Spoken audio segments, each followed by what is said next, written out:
Hare Krishna. Hare Krishna. We are very happy to have Association of His Grace Sanath Kumar Prabhu with us here. His Grace Sanath Kumar Prabhu has been the president of ISKCON Chowpatty Temple and also the Govardhan Eco Village. He is the director of Rural Development Department at Govardhan Eco Village, and under his guidance and leadership, the preaching for the farmers and he has expanded that preaching to a very big scale. Recently, he was awarded by the governor of Maharashtra for offering best and holistic training for tribal farmers. He is also one of the senior-most disciples of His Holiness Radhanath Swami Maharaj. He joined ISKCON Chowpatty Temple in 1989. And I especially remember Prabhuji for being one of the yatra coordinators for the Kartik Yatra that His Holiness Radhanath Swami Maharaj would conduct. Right? And we are looking forward to attend those yatras once again under his leadership. And Prabhuji also serves as the zonal secretary, which is the body just below the GBC body of ISKCON. He is the regional zonal secretary for Konkan and Panave, all those. Regional secretary assistant. So let us welcome His Grace Sanath Kumar Prabhu by once chanting the Hare Krishna Maha Mantra.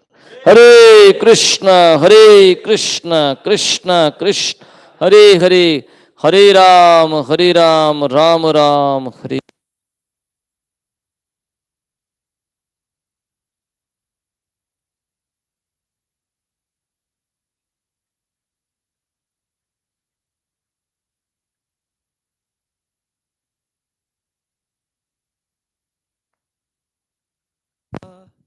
Kunja Vihari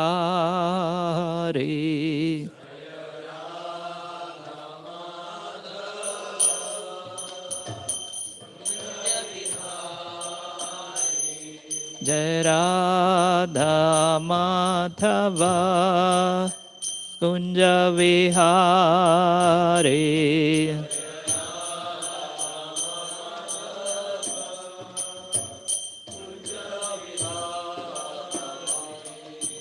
Gopi Jana Vallabha Girivaradhari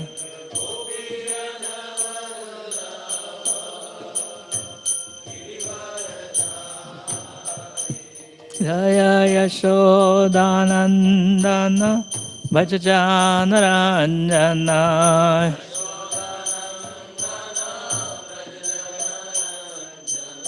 Yashodanandana Bhajajana Ranjana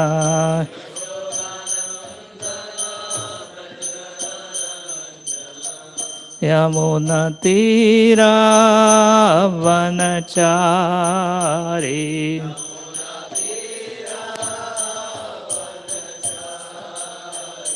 Yamuna Tira Vanachari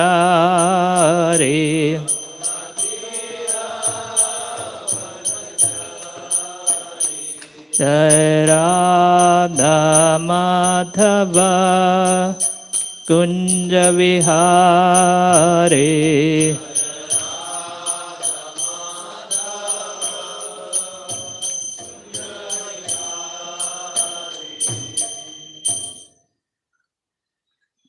Jai Viṣṇu Paramahamsa Pragacharya Stodhra His Divine Grace Sri Bhaktivedanta Swami Śrī Prabhupada Ki Ananta Koti Vaishnava Vrinda Ki Namacharya Haridas Thakur Ki. All glories to assembled devotees. All glories to assembled devotees. All glories to Sri Guru and Sri Gauranga. Om Namo Bhagavate Vasudevaya.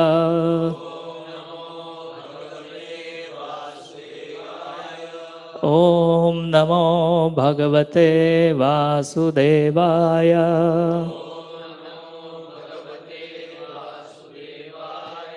Om Namo Bhagavate Vasudevaya.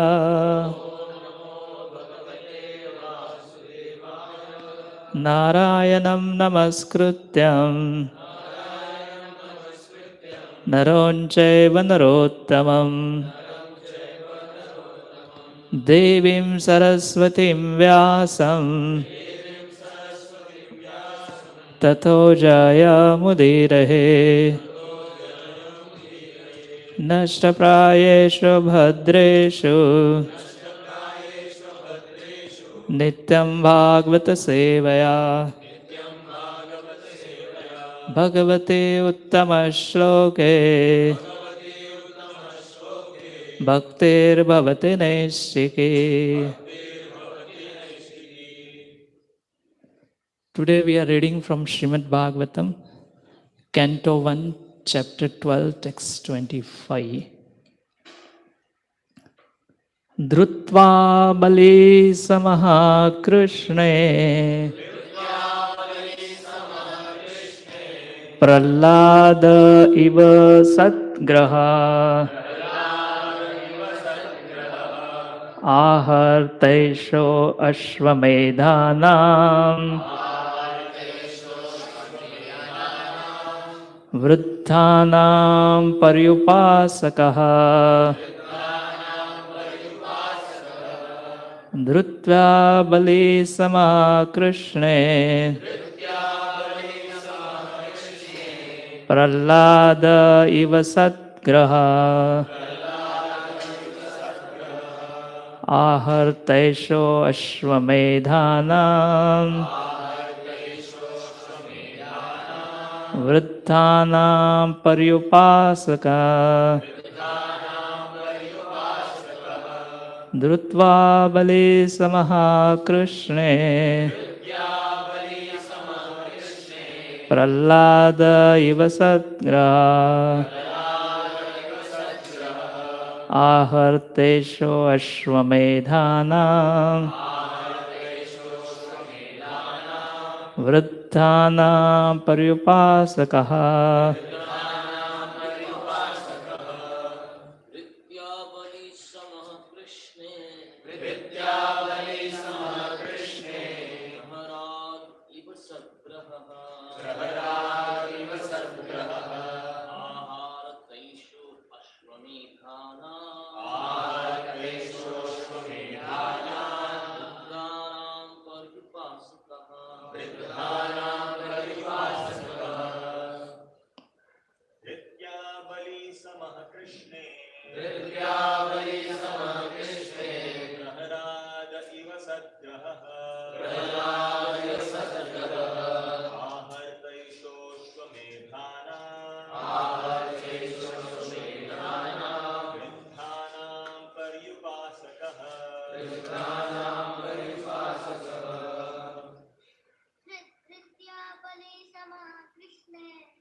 Dhṛtyā, by patience, bali-samaḥ, like Bali Mahārāja, Kṛṣṇe, unto Lord Śrī Kṛṣṇa, Prahlāda Mahārāja, eva, like sad-grahaḥ, devotee of āhartā, performer, eṣaḥ, this child, aśvamedhānāṁ, of aśvamedha sacrifices, vṛddhānāṁ, of the old and experienced men, paryupāsakaḥ, follower. Translation and purport by His Divine Grace A.C. Bhaktivedanta Swami Śrīla Prabhupada. This child will be like Bali Mahārāja in patience, a staunch devotee of Lord Kṛṣṇa like Prahlāda Mahārāja, a performer of many aśvamedha sacrifices, and follower of the old and experienced men. Purport. Bali Mahārāja, one of the 12 authorities in the devotional service of the Lord, Bali Mahārāja is a great authority in devotional service because he sacrificed everything to please the Lord and relinquished the connection of his so-called spiritual master who obstructed him on the path of risk-taking everything for the service of the Kṛṣṇa.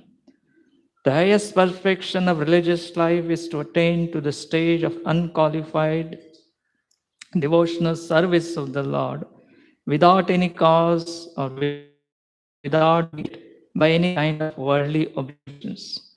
Bali Mahārāja was determined to give up satisfaction of the Lord, and he did not. He is the grandson of Prahlāda Mahārāja, another authority in the service of the Lord. Bali Mahārāja and the history of his dealing with Viṣṇu Vāmanadeva are described in the Eighth Canto of the Śrīmad-Bhāgavatam. Prahlāda Mahārāja, a perfect devotee of Lord Kṛṣṇa, Viṣṇu, his father Hiranyakashipu chastised him severely when he was only 5 years of old for his becoming unalloyed devotee of the Lord. He was the first son of Hiranyakashipu and his mother name was Kayadu. Prahlāda Mahārāja was an authority in devotional Lord because he had his father killed by Lord Hiranyakashipu, setting the example that even a father should be removed from the path of devotional service if such a father happens to be an obstacle. He had 4 sons, and the eldest son, Virochan, is the father of Bali Mahārāja, mentioned above. The history of Prahlāda Mahārāja's activities is described in the 7th canto of Śrīmad-Bhāgavatam. Om Ajnānatimirandasya Jnananjanashalakaya Chakshurunmilitam Mena Tasmai Śrī Gurave Namaha. Śrī Chaitanya Manobhishtam Sthapitam Mena Bhutale Swayam Rupa Kadamayam Dadati Swapadantikam Vandeham Śrī Guru Śrī Yuta Padakamalam Śrī Gurum Vaishnavamscha Śrī Rupam Sagrajatam Sahagana Raghunathanvitam Tam Sajivam Sadvaitam Savadhutam Parijana Sahitam Krishna Chaitanya Devam Śrī Radha Krishna Padan Sahagana Lalita Śrī Vishakhanvitamscha He Krishna Karuna Sindhu Dīnabandho Jagatpate Gopesha Gopika Kanta Radha Kanta Namostute Tapta Kanchana Gaurangi Radhe Vrindavaneshwari Vrishabhanusute Devi Pranamami Haripriye Vancha kalpataro brasha kripa sindhubha evacha patitanam pavanebhyo vaishnavebhyo namo namaha. Jai Śrī Kṛṣṇa Chaitanya Prabhu Nityananda Śrī Advaita Gadadhara Śrīvāsadi Gaura Bhakta Vrinda. Hare Krishna, Krishna Krishna. This person will behave in future. So now what we have to understand this astrology, how that has to be used. In the sense, it will just give us an indication what's going to come in future and be prepared for that. But what happened is some unscrupulous persons started using this astrology as a means of livelihood for themselves. They were not so much qualified, and they gave a false promise of changing the destiny of a person, or he will be able to escape from the laws of karma.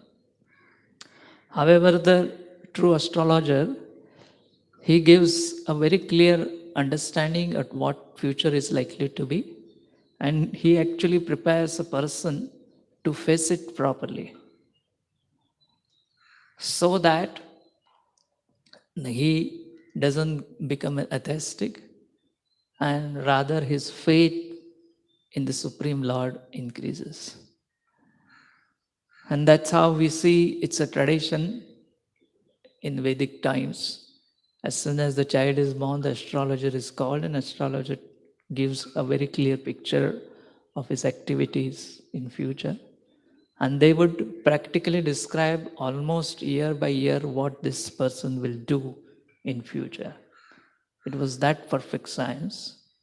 And then people also understood in such a way that I had to be prepared for the rough time that's going to come in my life. And then how I should be mentally prepared, as if like you are traveling. And on the road, sometimes there is a instruction board written that there is like a road is not good. So mentally you are prepared and you are very alert while you are driving. That's all what it means by astrology in the sense. It just prepares you to face the life in a positive way of life. And then with an understanding that you will not be able to change what's going to happen in future. At the most, you will be prepared and you will be able to tolerate, and it will help you to prepare to face these calamities in future. And we could see that this great ancestors, Parikshit Maharaj had, that's Pandavas were his ancestors. And usually you will find that there is a lot of description of ancestry in the Śrīmad-Bhāgavatam. And usually this description is given, and all these people, they carry certain value system. They carry a proper parampara. And all those people stood for those paramparas, like good behavior, good qualities. Here one of the qualities mentioned here is that he will be vṛddhānāṁ paryupāsakaḥ, in the sense the follower of old and experienced person. Usually followers of old and experienced person means he will value the advice given to him by the seniors, because seniors have, as this verse mentioned, they are very experienced, they have seen the world, and their experience and realization will help us to face in future. But usually if you see the modern day of behaving is something which I trust on my own judgment and I experience the world, and accordingly I will decide how to do it future. So then what happens is, in this trial and error method, you keep on trying it, and then especially you get addicted to the many bad vices, many bad experiences. And the intelligent person is the one who just listens by hearing of those old and previous people who very clearly said that this material world is a place of misery. And here it is clearly mentioned. These two great authorities on devotional service of the Lord, one who rejected Bali Mahārāja, that he rejected his own spiritual master, he was trying to prevent him for the total surrender, everything to the Supreme Lord. And then Prahlāda Mahārāja, actually he tried to give Krishna consciousness to his father. Prahlāda Mahārāja was benefited when he was in the womb of his mother. Narad Muni instructed all these instructions, which he took it to his heart and always kept on repeating those instructions and tried to give Krishna consciousness to his school friends as well. And whenever his father Hiranyakashipu inquired about what did you learn in the school, he always stated what the Narad Muni had taught him and not what his material educators were teaching him.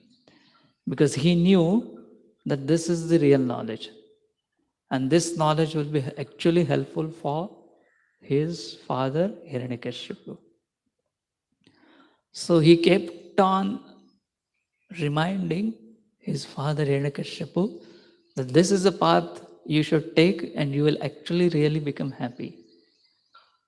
Because Prahlāda Mahārāja could see that his father is so powerful. He achieved almost what nobody could achieve in this material world. And he was so powerful, and yet he was so dissatisfied, so much worried, always intoxicated.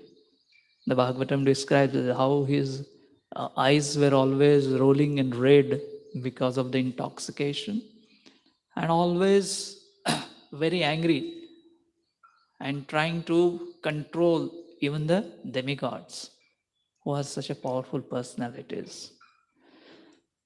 So Prahlāda Mahārāja, because he understood everything from Narad Muni, the real nature of this material world, he knew this father will never be able to become happy, no matter how much big he becomes in this material world. He will be really happy if he takes it to Krishna consciousness. And that's how we see that in Prahlāda Mahārāja's case, that when Prahlāda Mahārāja was always respectful to his father and always trying to gently give him a good advice. And he actually remained the greatest well-wisher of his father. And after Hiranyakashipu descends here in this world, he destroys Nrsimhadev appears to this world and destroys Hiranyakashipu. That time, he became so angry because Hiranyakashipu was torturing his dear devotee Prahlāda Mahārāja. And even though he sat on the throne of Hiranyakashipu, he was still very angry. So angry that even Brahma and the very exalted demigods also could not face him. Even Mother Lakshmi was hesitant to go forward to in front of Lord Nrsimhadev. That time Brahmaji is the most intelligent person, understood that only Prahlāda can pacify Lord Nrsimhadev's anger. For his purpose he has descended here. So he tells him that you please go forward and offer the prayers. And as Prahlāda Mahārāja starts offering the prayers, the first thing itself, he explains it, is that in this world, I have seen there are so many qualified people are there. Like demigods are here. And then there are so many sages who are situated in mode of goodness. And all these sages are unable to pacify the Supreme Lord. And who am I? I have born in the family of demons. And demons means they are always in the mode of passion and ignorance. And I am coming from such a background. Where is the possibility that I can pacify the Lord? So here we can say that he was so much humble, knowing well that in spite of having association or presence of so many exalted person, he remained humble. And that's how he started beginning prayers to Lord Nrsimhadev. And then he understood that whatever qualification that he has today is because of Narad Muni. He only taught him these principles of devotional service. So he remained so much humble in spite of getting such a great glorification. It's for him the Supreme Lord is descending in this world and protecting him, and still he remained such a humble person. And he understood what is his background, what's the mode of uh, passion and ignorance, from where his family is coming from, and at the same time gratitude to his own spiritual master. Because what happens is the humility is the one of the most important quality. The Sanatana Goswami mentions in Śrīmad-Bhāgavatam that it's almost close to the Krishna Prema. That only when you have a humble heart, first is only humble person takes the complete shelter of the Supreme Lord. And second thing is humble person understands his shortcomings. And you see the proud person, whoever is a proud, you don't find that they are taking shelter of the Supreme Lord. You take all the demons, all the atheistic people, they are so much proud of their material progress, of whatever things that they have. And they are unable to take shelter of this Supreme Lord. At the same time, they may be full of so many faults, but they are unable to recognize those faults. They always keep thinking that what they are doing is perfect, all their decisions are perfect, and even if their shortcomings are pointed out, they will not take any cognizance of it, or rather they will justify their unreasonable stand. So this is what happens when the pride is there in the heart. And that is why all the devotees of the Supreme Lord, their foremost quality is that they're very humble. And then we see the great qualities of Parikshit Maharaj mentioned in this Śrīmad-Bhāgavatam. That actually what happens in the future, all these astrologers actually, they don't mention that he will be cursed by a Brahmana boy. Because usually there is an etiquette that this unpleasant news are not shared publicly, or they are very sensitive when and how to mention this kind of unpleasant mood. So just now the child is born, so all this Brahmanas were giving prediction for his future activities. They don't mention these things because they knew that it's going to happen. And then afterwards what happens is, like when this incident takes place, but one inexperienced Brahman boy, for a small mistake of Parikshit Maharaj, curses him. And at that time, Parikshit Maharaj, even though he is so capable of counteracting this curse, but does not even in his own dream thinks of any counteraction to this. Whereas he takes that this is a situation arranged by Lord Kṛṣṇa so that he can quickly come back to the spiritual world.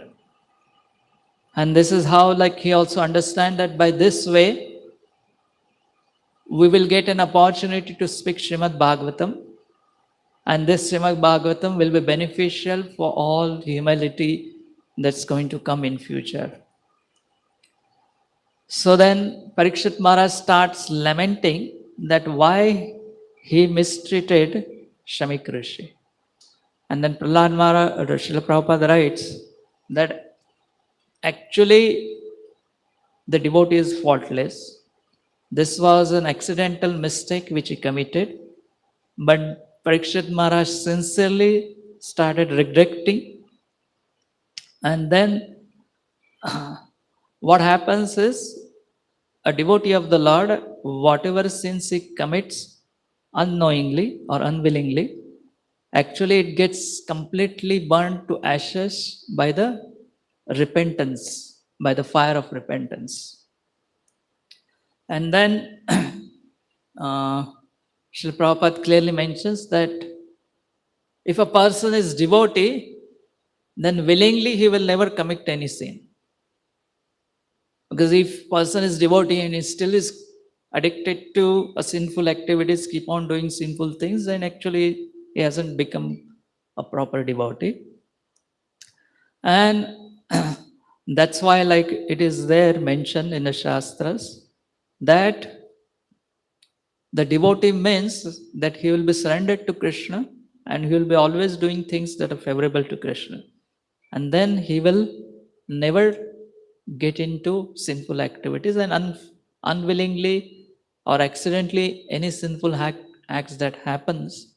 And just by the repentance, that reaction for the sinful things will disappear.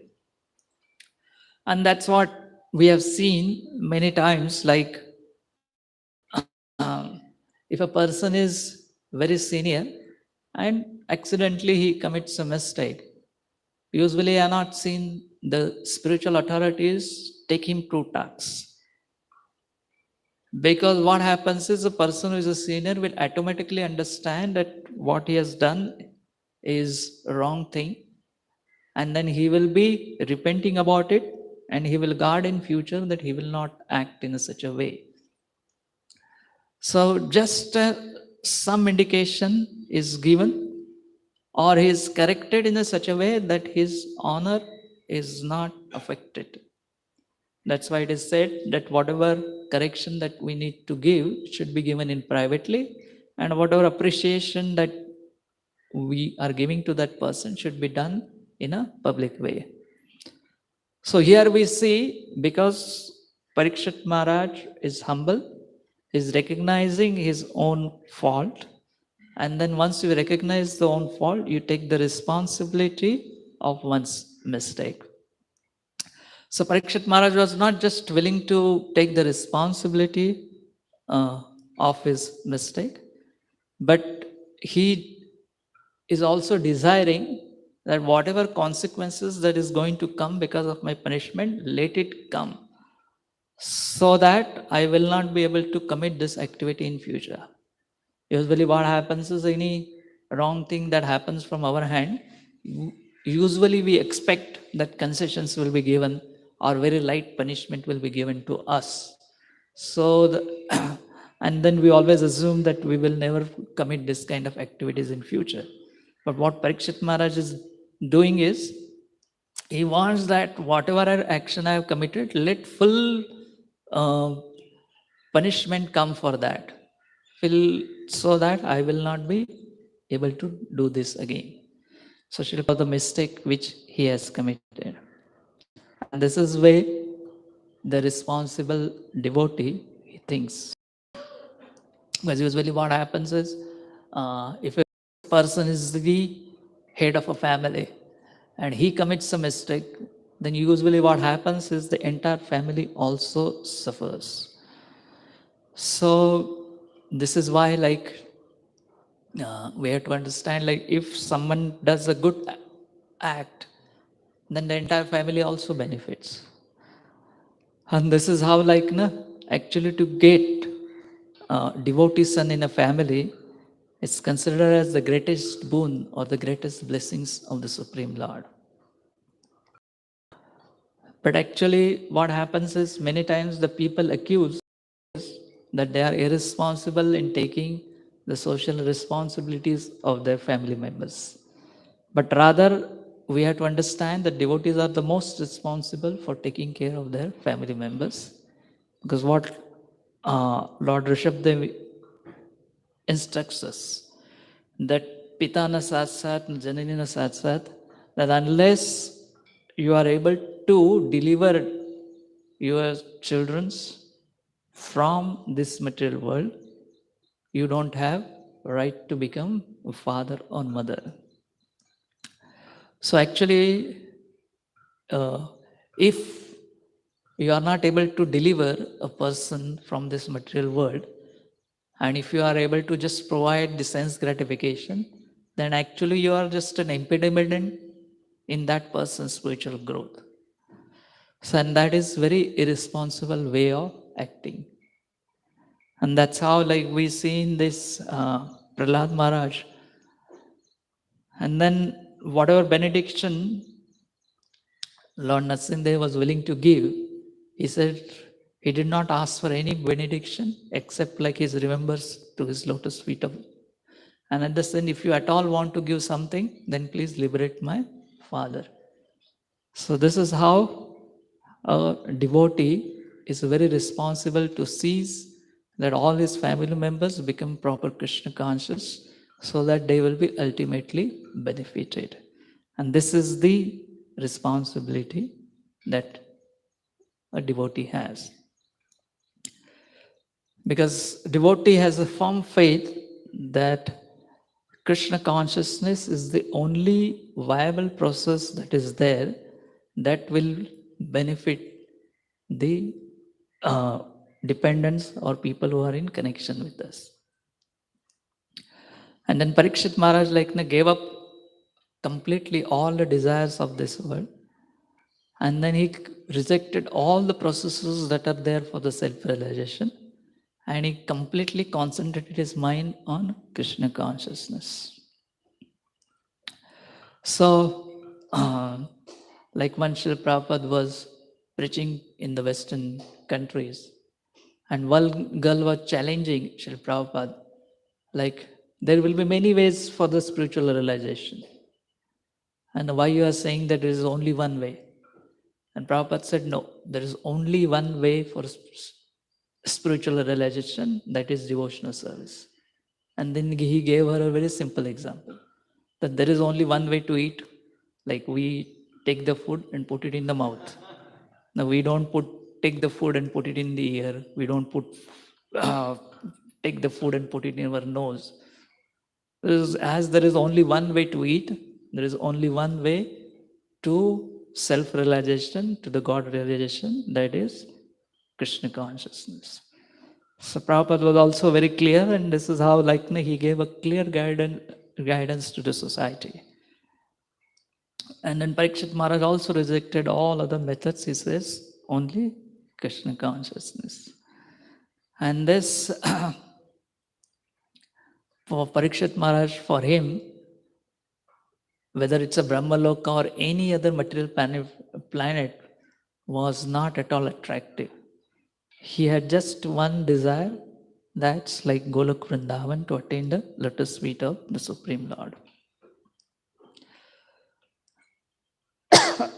And that's how all our acharyas, they give us very clear understanding that there are so many planets that are happening in this material universes, but actually they are not suitable for any residence for the devotees. For the devotees, only the Golok Vrindavan, the Supreme Lord's home, where we can become a servant of servant, and that's what we need. So this is how we see, and that's how we find the devotees of the Lord, they take the shelter at the holy dham of the Supreme Lord. And this is how Rupa Goswami explains it, any intelligent devotee will serve at Radha Kund, which is considered as the topmost spiritual place in this.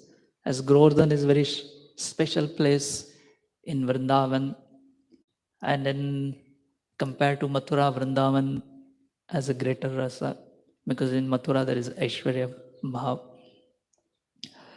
So this is how the devotees of the Lord, that they always aspire to worship the Supreme Lord in Vrindavan form, and especially the highest Radha Krishna worship that is there. And devotee is very clear in his goal and understanding, the worship of the Supreme Lord, Radha and Krishna, in the Vraja Bhakti, that is conjugal love. And it is said that Rupa Goswami explains, all of us may not be able to get a fortune of staying in Vrindavan. So physically we may not be in Vrindavan, but whenever possible we can visit Vrindavan. And even if you are not in Vrindavan, wherever you are, you can always remember the pastimes of Vrindavan, what Krishna performed leelas at different places in Vrindavan. And this is how one can engage one's mind and one can engage one's tongue in glorifying the holy name of Krishna. So this is the consciousness which Bhagavatam wants that all of us should have. And that's how we see all our acharyas usually taken shelter of a Vrindavan or Mayapur or Jagannath Puri Dham. And those who were not fortunate enough to have a physical stay in these holy places, they always meditated on the pastimes of Vrindavan and always had a desire to stay in Vrindavan. And then we see that Parikshit Maharaj saw this calamity as, in one sense, a benediction to become Krishna consciousness. He saw this calamity as a mercy of the Supreme Lord, so he can properly fix his mind on the devotional service. So even though it was such a distress that for a small mistake, the heaviest punishment was inflicted upon him, and he was cursed to die within 7 days. For any person, this is a very great distressful condition. But he was perfectly steady in this. And he could clearly see that this is the blessings of Krishna. And then he started appreciating that now so many sages have come here. He started appreciating the presence of the sages that were gathered at that place. And especially he started praising Sukadeva Goswami. And then he could understand, like now he will be able to hear from the Sukadeva Goswami's mouth. So what happens is, if we are not steady in Krishna consciousness, we will not be able to see Krishna's hands in distress and also in blessings. Because sometimes what happens is, distressful condition comes, we start blaming or trying to adjust the situation, unable to see Krishna's hand. And sometimes Krishna creates a very great favorable situation for us, but still we fail to understand that. And that is why it is mentioned that actually it's our own mind who is presenting various kinds of difficulties. But then what happens is, if there is unfavorable condition of our own mind, if other people are creating a lot of trouble for us, or the situation is also unfavorable, but actually devotee becomes more and more strong and he performs devotional service in a very steady manner. So in fact, all this unfavorable situation of his own mind, or whether it's unfavorable situation of created by other people or by the situation, he becomes more and more strong in devotional service. And we see the devotees of the Lord, he's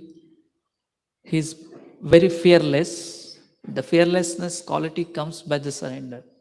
So only when person is surrendered, he becomes fearless. Because what happened is, Parikshit Maharaj could see that I am sitting on the bank of Ganga. So many great sages have assembled here. And now Parikshit Maharaj had full faith. Now there is a guarantee that I will attain the lotus feet of Lord Kṛṣṇa. So this is how Parikshit Maharaj took this great calamities. And this is how we see that all the devotees of the Lord are such a firmly determined.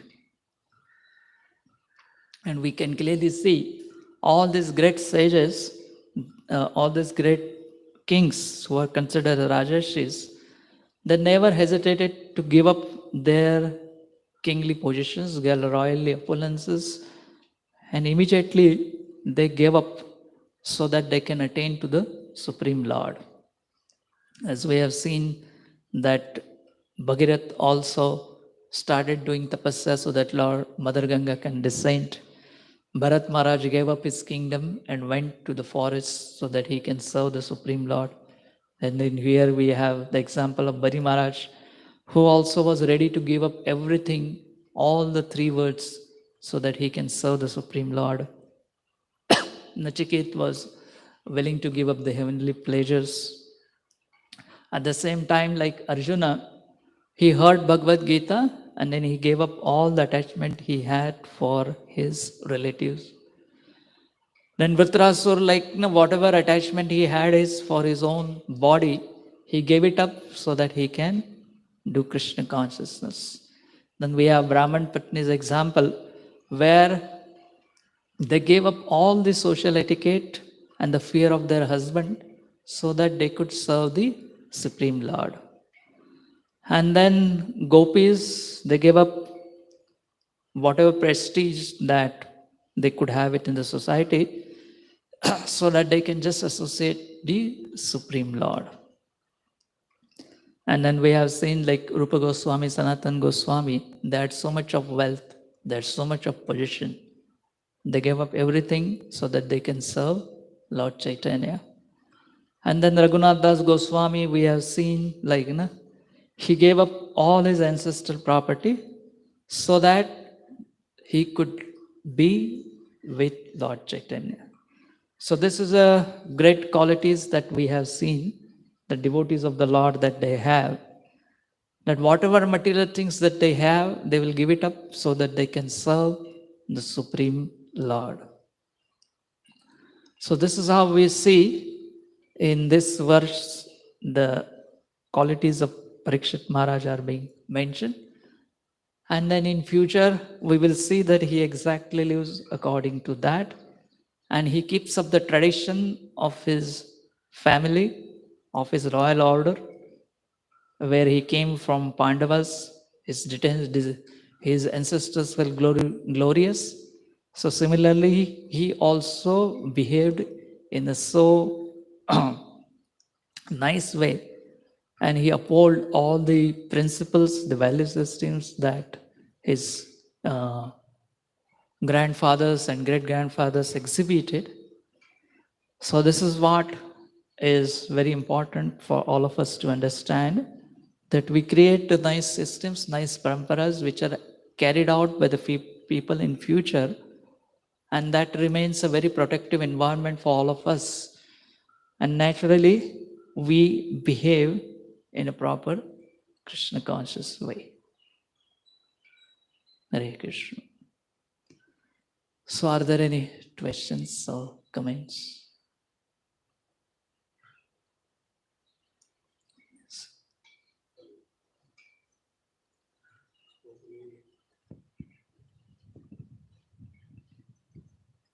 Thank you, Guruji.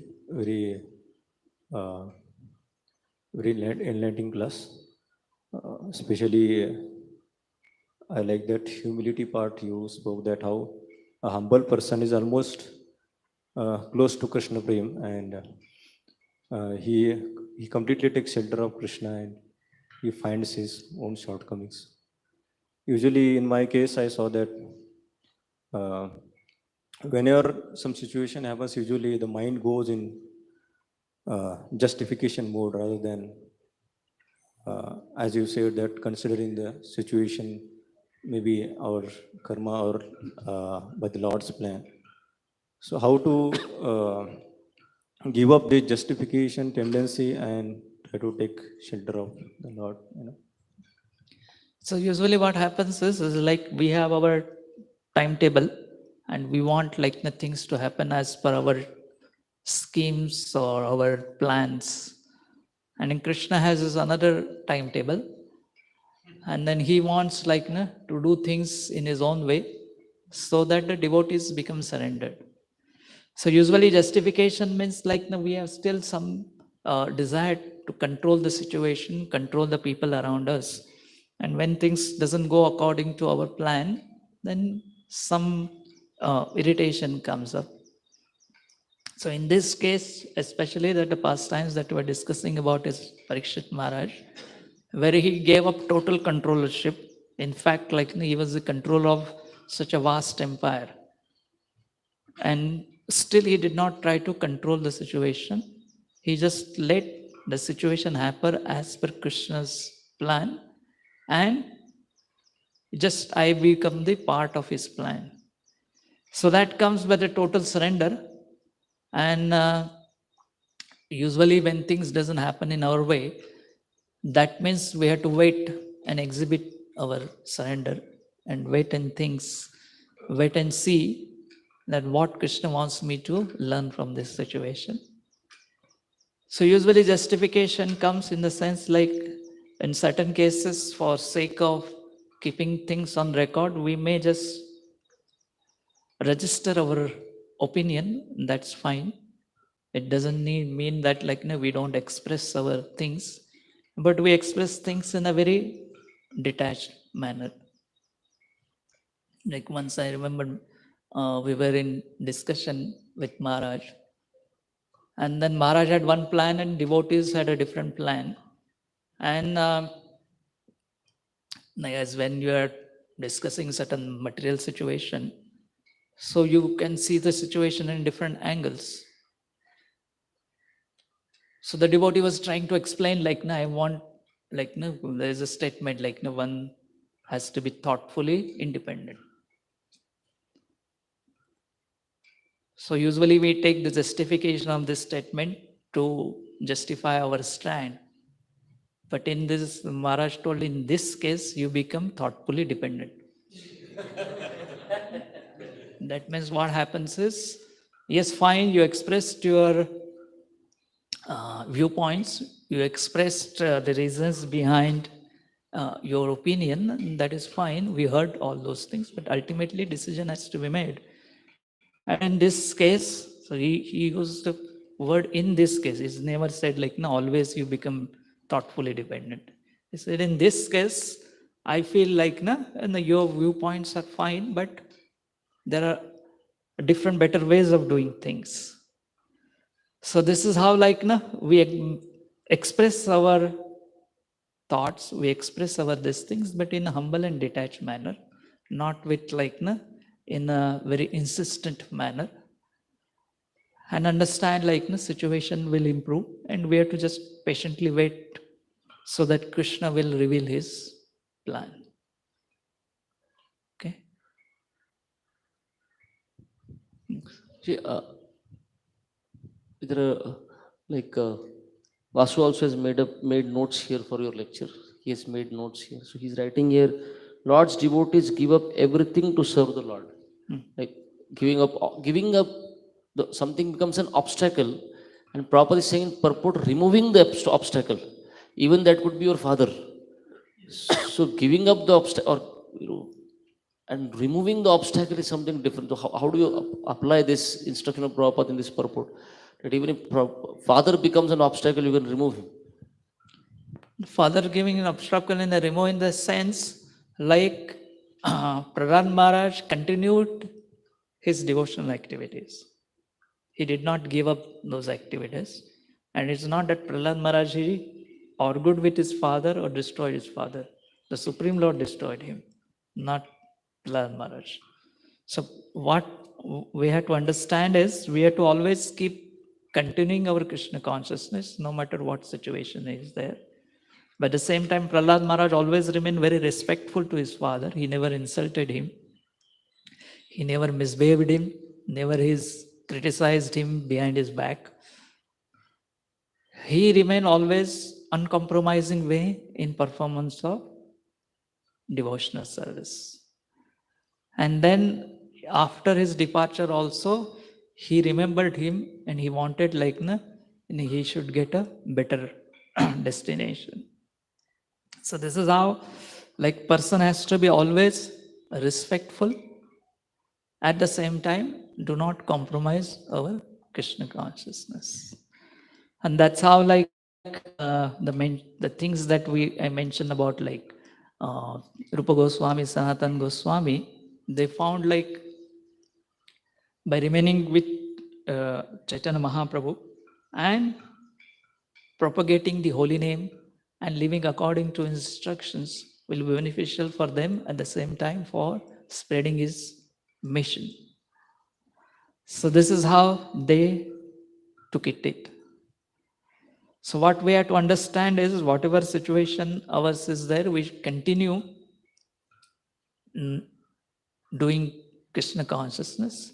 At the same time, we have to see that other people slowly, they will take their own time. They will come up eventually to their understanding. So we have to give a time to other people. So till that, he was trying to save the situation in such a way, like he kept on tolerating it. He was asked to go and study in that materialistic school. Still he went and studied. But whenever he got an opportunity, he shared Krishna consciousness with his school friends. So our main aim is to always give Krishna consciousness and patiently wait in the situation where we will not be able to change the things. Okay. Any other question? Yes.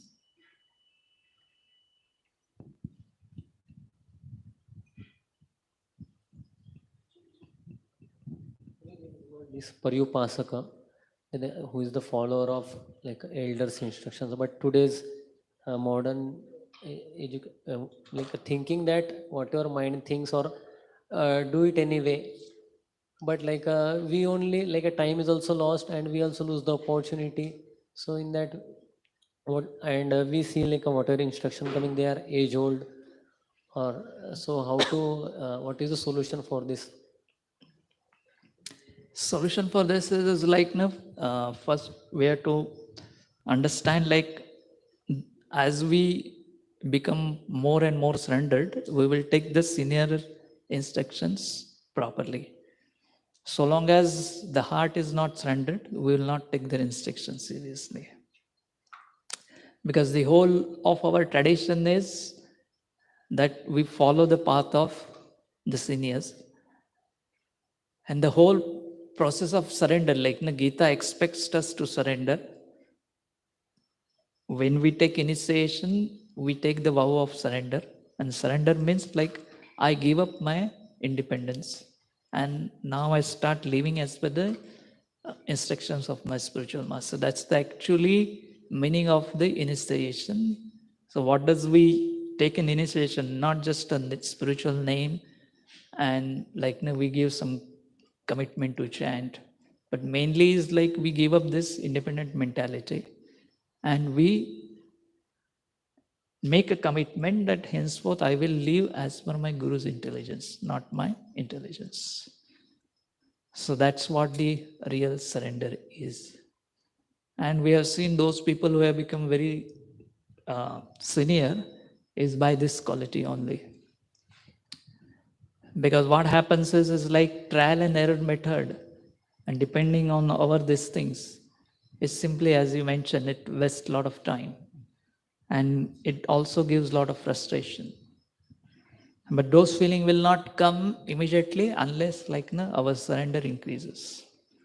As we become more surrendered, then we understand the value of these things.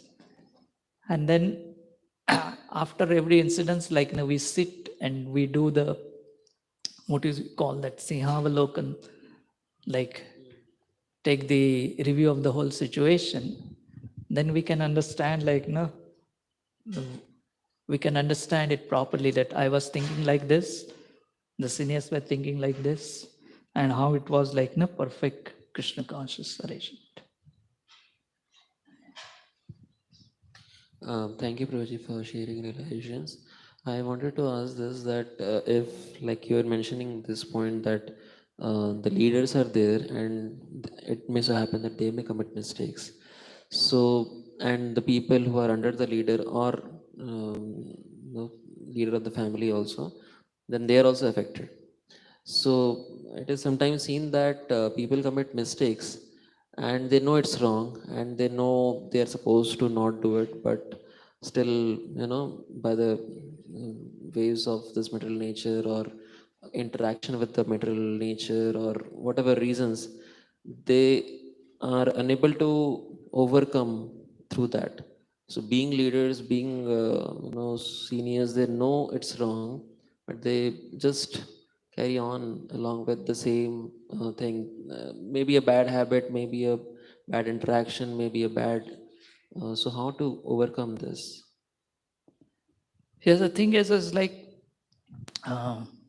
once we become devotees, not that immediately we will start acting as a perfect person, and the mistakes will keep on happening.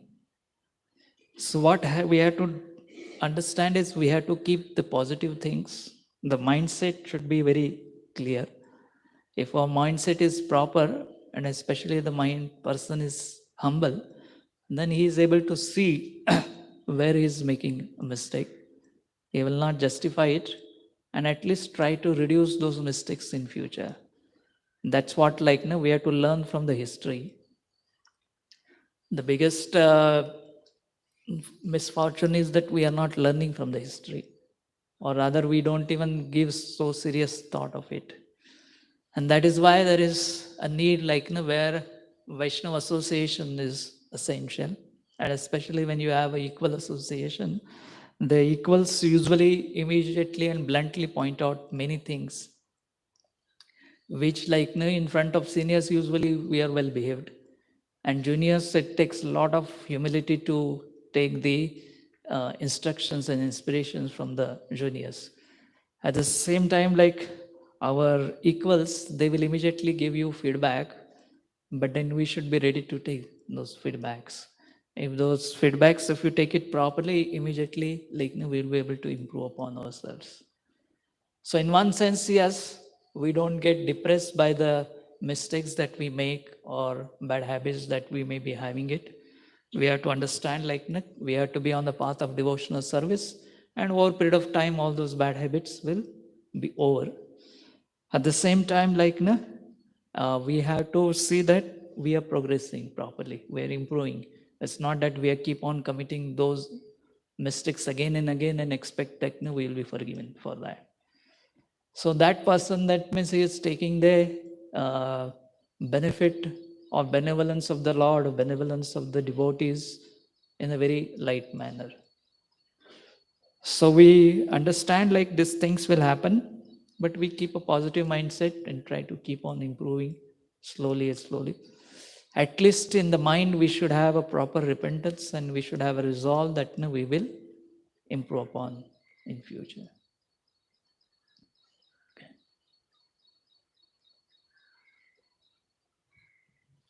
So we'll end here. Grantara Śrīmad-Bhāgavatam ki, Śrī Prabhupada ki, Samaveda Bhakta Vrinda ki.